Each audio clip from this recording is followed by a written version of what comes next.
Now you have to recognize this. You have to see where the r's are. Right? Those are inputs. And you have r squared plus 1, and you have a square root, and then after that it's actually divided by r, right? Divided, we divide r by this entire big composition, right?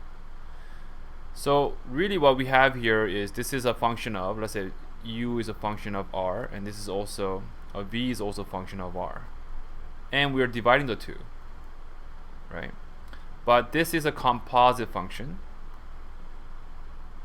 Composite, and this is not. Okay? So when we're differentiating this, we're first dealing with so the last thing being done to r, right? So we have two separate functions of r. One's really simple, one's a composite. But after you do the composite, you divide it, right? So that means that's the first thing you have to worry about. It's backwards, right? So we're gonna do, this is what we're gonna do, right? Differentiate that first, and then multiply by what we have at the bottom, minus r, and we gotta worry about differentiating this here, like that.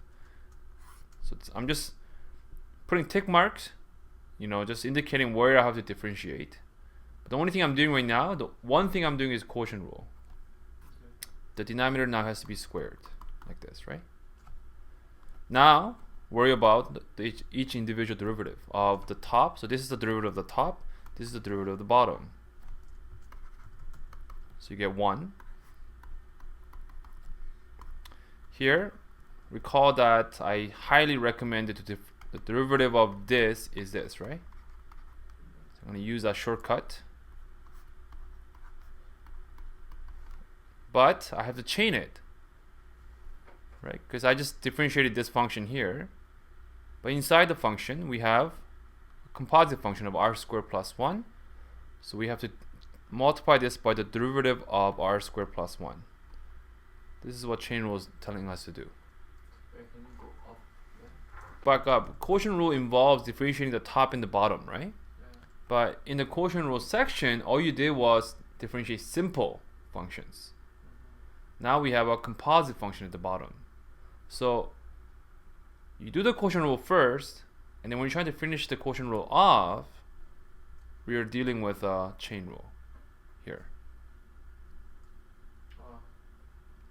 Right? That's why I square root, I worry about the derivative of the square root function, which is this, and I chain it by what's inside the square root.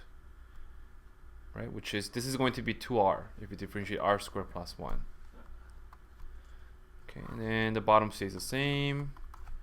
So let's do one more line. R squared plus 1. This is going to be 2r. Multiplied with r is 2r squared.